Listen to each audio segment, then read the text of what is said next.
Jai Hind, boys and girls, and welcome to Olive Dreams YT. Today we are going to do questions on commonly used words. और ये जो questions हैं ये CDS 2024 first से लिए हुए हैं. इसके सेट ए में ये क्वेश्चन नंबर था 116.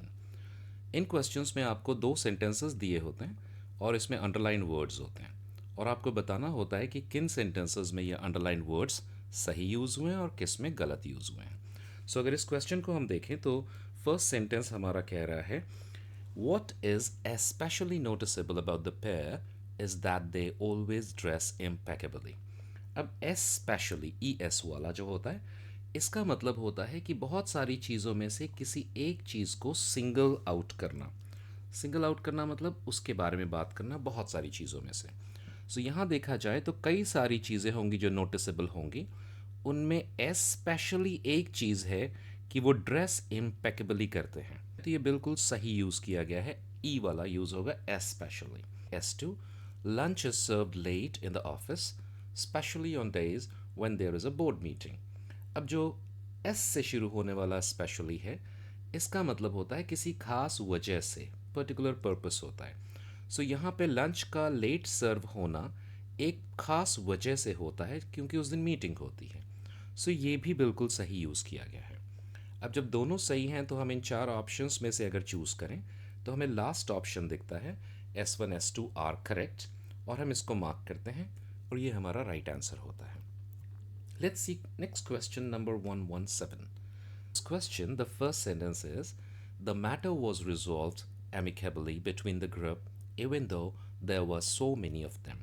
अब between का मतलब होता है कि दो चीज़ों के बीच, दो से ज़्यादा नहीं हो सकती. सो यहाँ between the group तो कहा है उन्होंने पर उसमें so many of them है, दो से ज़्यादा हैं. सो ये गलत हो गया. सेकंड है among का यूज़ दो से ज़्यादा के लिए होता है. यहाँ कहा गया है among them, बहुत सारे लोग हैं उनमें. दो की बात कर रहे हैं बाद में ये, पर यहाँ कहा जा रहा है among them. तो ये करेक्ट हो गया क्योंकि यहाँ दो से ज़्यादा लोग होंगे तभी तो हम कहेंगे उनमें से जो दो हैं वो अपनी प्रॉब्लम्स को शेयर कर लेते हैं. सो फर्स्ट रॉन्ग हो गया, सेकंड राइट हो गया. अब ऑप्शंस में से चूज़ करें. फर्स्ट रॉन्ग ये रहा और सेकंड राइट, यानी हमें बी को मार्क करना चाहिए और अगर हम बी को मार्क करते हैं तो हम करेक्ट हैं. नाउ क्वेश्चन नंबर 118, दो sentences. First, we shall have to present ourselves before the dean and explain our behavior. अब इसमें will और shall का जो ट्रेडिशनल यूज़ है उसमें कहा जाता है कि shall का यूज़ आप I और we के साथ करें, फर्स्ट पर्सन, और will का यूज़ आप बाकी सारे पर्सन्स के साथ करें, I और we को छोड़ के. इस लॉजिक से हम देखें तो shall को we के साथ यूज़ किया गया है, ये करेक्ट है. will को I और we के साथ नहीं किया गया है, दूसरों के साथ किया गया है, ये भी करेक्ट है. सो चारों ऑप्शंस में से देखें तो लास्ट ऑप्शन में दोनों करेक्ट दिखा रहा है, ये हमारा आंसर होना चाहिए.